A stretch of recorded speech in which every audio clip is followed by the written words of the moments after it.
क्या आपने कभी सोचा है कि दुनिया के 1% लोग ही क्यों कामयाब होते हैं, जबकि 99% लोग सिर्फ स्ट्रगल करते रह जाते हैं? क्या फर्क है एक साधारण इंसान और एक लेजेंड के बीच? फर्क किस्मत का नहीं है, फर्क मेहनत का भी नहीं है। फर्क है उस स्टेट ऑफ माइंड का जिसमें वह अपने दिन को खत्म करते हैं। रात का वो वक्त जब आप सोने वाले होते हैं, वो सिर्फ सोने के लिए नहीं होता, वो यूनिवर्स के सबसे बड़े खजाने को अनलॉक करने का समय होता है। आज जो मैं आपको बताने जा रहा हूं, वो आपकी जिंदगी का सबसे बड़ा टर्निंग पॉइंट साबित हो सकता है। ये कोई साधारण मोटिवेशन नहीं है, ये वो एंशिएंट साइंस है जिसे हमारे वेदों में और उपनिषदों में छुपा कर रखा गया था, ताकि इसका गलत इस्तेमाल ना हो सके।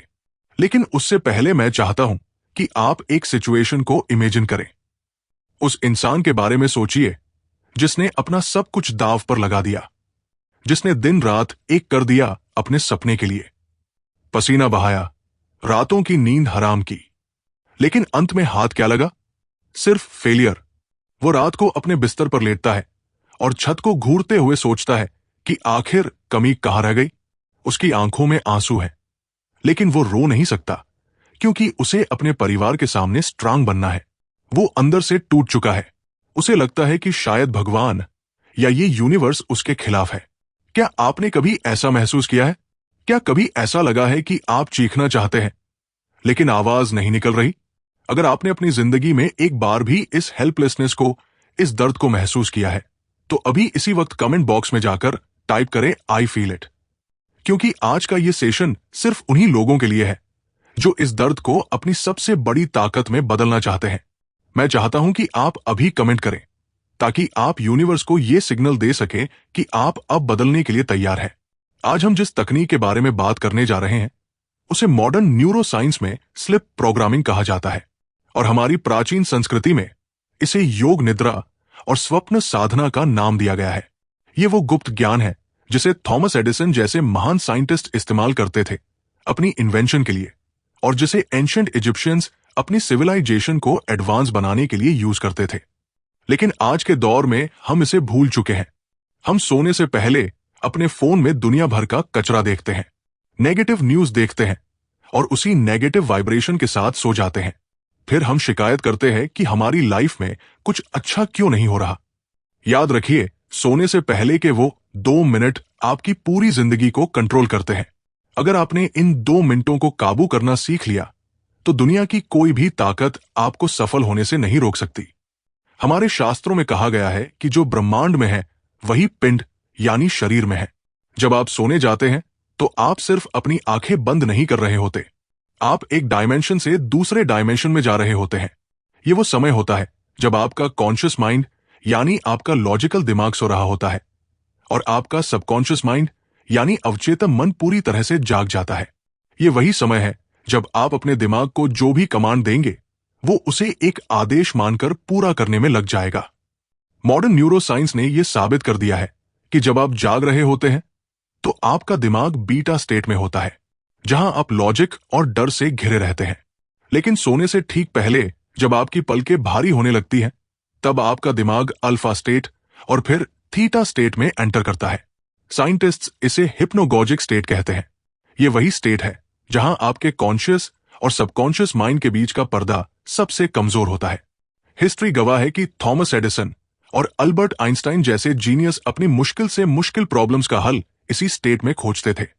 एडिसन अक्सर अपने हाथ में लोहे की बॉल लेकर कुर्सी पर झपकी लेते थे, ताकि जैसे ही वो गहरी नींद में जाने लगे, बॉल गिरे और वो जाग जाए। वो ऐसा इसलिए करते थे क्योंकि उस आधी नींद और आधी जागृति की अवस्था में उन्हें वो आइडियाज मिलते थे जो उनका लॉजिकल दिमाग कभी सोच ही नहीं सकता था। लेकिन हमारे ऋषियों ने इसे हजारों साल पहले ही डिकोड कर लिया था। मांडुक्य उपनिषद में चेतना की 4 अवस्थाओं का वर्णन है: जागृत, स्वप्न, सुषुप्त और तुरिया। आज दुनिया जिसे लॉ ऑफ अट्रैक्शन या सबकॉन्शियस प्रोग्रामिंग कहती है, वो असल में हमारे वेदों का संकल्प विज्ञान है। ऋग्वेद में कहा गया है कि यह ब्रह्मांड वाइब्रेशन से बना है, और आपका विचार भी एक वाइब्रेशन है। जब आप सोने से पहले किसी विचार को होल्ड करते हैं, तो आप उसे सीधे कॉस्मिक इंटेलिजेंस यानी ब्रह्मांडीय चेतना को सौंप रहे होते हैं। ये ठीक वैसे ही है जैसे आप गूगल पर कुछ सर्च करते हैं और एंटर दबाते हैं। एंटर दबाने के बाद आप टेंशन नहीं लेते कि रिजल्ट आएगा या नहीं। आपको पता होता है कि सर्वर अपना काम करेगा। ठीक वैसे ही सोने से पहले के ये 2 मिनट आपके दिमाग का एंटर बटन है।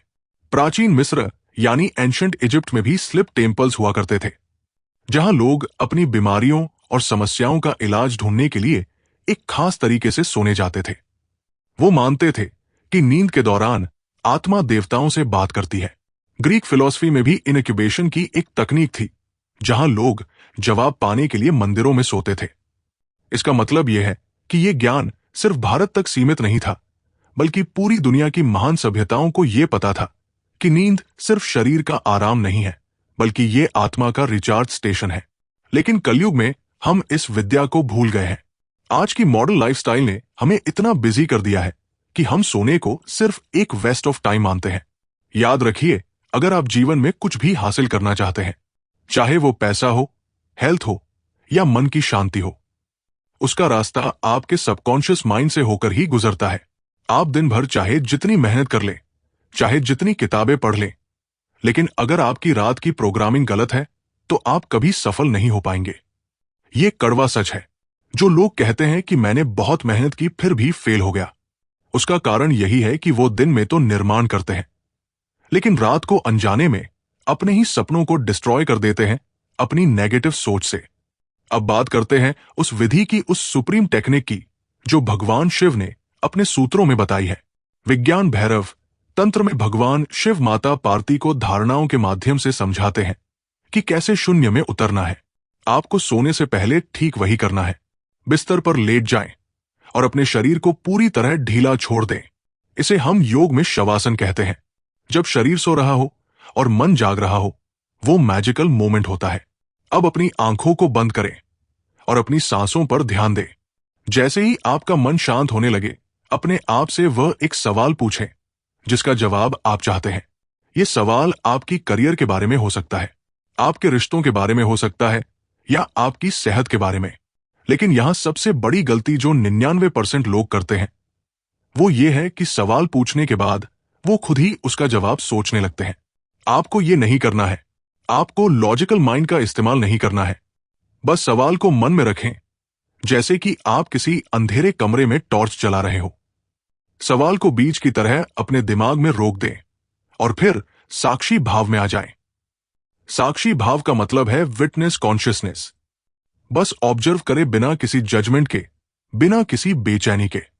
भगवत गीता में भगवान श्री कृष्ण कहते हैं कि जो कर्म फल की चिंता किए बिना कर्म करता है वही योगी है। यहां आपका कर्म है सवाल पूछना और सो जाना।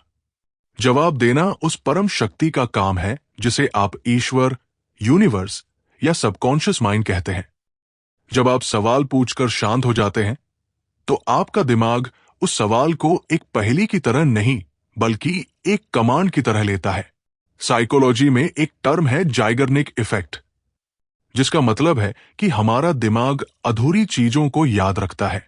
जब आप सवाल पूछकर बिना जवाब ढूंढे सो जाते हैं, तो आपका दिमाग पूरी रात उस पर काम करता है। न्यूरॉन्स के नए कनेक्शंस बनते हैं, पुराने डेटा को स्कैन किया जाता है। आपका सबकॉन्शियस माइंड आपकी पुरानी यादों, आपके अनुभवों और उस यूनिवर्सल नॉलेज बैंक से कनेक्ट करता है, जहां दुनिया के हर सवाल का जवाब मौजूद है। वेदों में इसे हिरण्य गर्भ कहा गया है, वो सुनहरा गर्भ जहां से सब कुछ उत्पन्न होता है। यह प्रोसेस इतना पावरफुल है कि कई बार आपको सपने में ही जवाब मिल जाएगा, या फिर अगले दिन सुबह उठते ही आपके दिमाग में एक अचानक आइडिया आएगा, जिसे हम एपिफनी कहते हैं। कई बार ऐसा होगा कि आप किसी से बात कर रहे होंगे और अचानक उसके मुंह से आपको अपना जवाब मिल जाएगा। यह कोई चमत्कार नहीं है, यह क्वांटम फिजिक्स है। जब आप एक फ्रीक्वेंसी सेट करके सोते हैं, तो ये यूनिवर्स उसी फ्रीक्वेंसी की चीजों को आपकी तरफ खींचना शुरू कर देता है। लेकिन सावधान रहें, यह तकनीक जितनी शक्तिशाली है, उतनी ही सेंसिटिव भी है। अगर आप डाउट के साथ या डर के साथ सवाल पूछेंगे, तो ये काम नहीं करेगा। उपनिषदों में कहा गया है, भावो ही विद्यते देव, यानी भावना में ही देवता का वास है। अगर आपकी फीलिंग में डाउट है, तो आप यूनिवर्स को कंफ्यूज सिग्नल भेज रहे हैं। आपको ऐसे पूछना है जैसे एक छोटा बच्चा अपनी माँ से पूछता है, उसे पूरा भरोसा होता है कि माँ उसे जो भी देगी वो उसके लिए सही होगा। इस भरोसे को ही श्रद्धा कहा गया है। मॉडर्न स्टडीज बताती है कि सोने से पहले का जो इमोशन होता है वो पूरी रात हमारे नर्वस सिस्टम में लूप करता रहता है। अगर आप चिंता में सोएंगे तो आप 8 घंटे की चिंता की प्रैक्टिस कर रहे हैं, और अगर आप समाधान की उम्मीद में सोएंगे तो आप 8 घंटे सफलता की प्रैक्टिस कर रहे हैं। चॉइस आपकी है।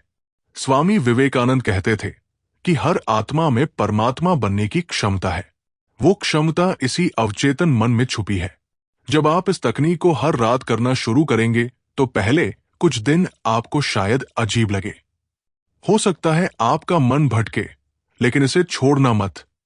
हमारे शास्त्रों में अभ्यास और वैराग्य को मन को काबू करने का एकमात्र रास्ता बताया गया है। आपको यह समझना होगा कि आप सिर्फ हार्ड मास का पुतला नहीं है, आप अनंत ऊर्जा का स्रोत है। सोहम असमी वो मैं ही हूं। यह ज्ञान जो आज मैंने आपको दिया है, यह कोई साधारण मोटिवेशनल स्पीच नहीं है। यह वो चाबी है जिससे आप अपनी किस्मत का ताला खोल सकते हैं। बड़े से बड़े एम्पायर इसी विजन से बने हैं। महान आविष्कार इसी शांति में हुए हैं। आज रात जब आप बिस्तर पर जाएं तो फोन को दूर रख दें, दुनिया के शोर को म्यूट कर दें और अपने भीतर के उस सन्नाटे को सुने। अपने उस सवाल को मन में लाएं जो आपको परेशान कर रहा है, और फिर उस सवाल को उस अंधेरे में छोड़ दें जहां से रोशनी की किरण फूटेगी। विश्वास मानिए, आपका दिमाग एक सुपर कंप्यूटर है जिसे बस सही प्रोग्रामिंग की जरूरत है। सोने से पहले के ये 2 मिनट आपकी डेस्टिनी बदल सकते हैं। ये सिर्फ एक आदत नहीं है, ये एक साधना है, एक तपस्या है, और इसका फल आपको जरूर मिलेगा। ये ब्रह्मांड का कानून है, और ब्रह्मांड कभी अपने कानून नहीं तोड़ता। इस प्रोसेस को आज रात से ही शुरू करें। कल का इंतजार ना करें, क्योंकि कल कभी नहीं आता। और जब आपको इसका रिजल्ट मिले, जब आपकी लाइफ में वो मैजिक होना शुरू हो जाए, तो वापस आकर इस वीडियो पर कमेंट जरूर करना, ताकि और लोगों को भी विश्वास हो सके कि हमारी प्राचीन विद्याओं में कितनी ताकत है। याद रखिए, आप अकेले नहीं हैं। वो परम शक्ति हर पल, हर सांस के साथ आपके भीतर काम कर रही है। बस उसे काम करने का मौका दें, सरेंडर कर दें, और देखें कि कैसे आपकी जिंदगी एक संघर्ष से बदलकर एक उत्सव बन जाती है। अब इस तकनीक को और मजबूत बनाने के लिए चलिए कुछ और ऐतिहासिक उदाहरण देखते हैं जो दिखाते हैं कि यह कितना प्रभावी रहा है। सल्वाडोर डाली, वो महान कलाकार, एडिसन की तरह ही एक चम्मच हाथ में लेकर झपकी लेते थे। जैसे ही चम्मच गिरता, वो जाग जाते और अपनी कला के लिए नए आइडियाज कैप्चर कर लेते। इसी तरह केमिस्ट ऑगस्ट केकुले ने बेंजीन की रिंग स्ट्रक्चर की खोज की, जब उन्होंने आधी नींद में एक सांप को अपनी पूंछ काटते देखा। यह सपने जैसा विजन था जो हिप्नोगॉजिक स्टेट से आया। हेनरी पॉइंकर, महान गणितज्ञ, कहते थे कि उनके थ्योरम्स के आइडियाज सेमी हिप्नोगॉजिक अवस्था में आते थे, जहां अचेतन मन उपयोगी और सुंदर विचारों को छांटकर सामने लाता है। यहां तक कि अलेक्जेंडर द ग्रेट भी ऐसी तकनीकों का इस्तेमाल करते थे, जैसा इतिहास बताता है। ये सभी उदाहरण साबित करते हैं कि ये प्राचीन विज्ञान आज भी उतना ही रेलेवेंट है। मॉडर्न रिसर्च, जैसे पेरिस ब्रेन इंस्टीट्यूट की स्टडीज, दिखाती है कि इन एक स्टेज में क्रिएटिविटी कई गुना बढ़ जाती है, जहां दिमाग फ्री एसोसिएशंस बनाता है। हमारे वेदों में इसे तुरीय अवस्था की झलक कहा गया है, जहां चेतना की उच्चतम स्तर पर पहुंचा जा सकता है। इस तकनीक को अपनाकर आप भी अपने जीवन में वो बदलाव ला सकते हैं। बस लगातार अभ्यास करें और विश्वास रखें। अगर आपको ये ज्ञान पसंद आया हो तो वीडियो को लाइक करें और चैनल को सब्सक्राइब करना ना भूलें।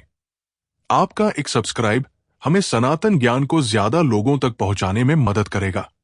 जय महाकाल। ओम नमो नारायण आदेश।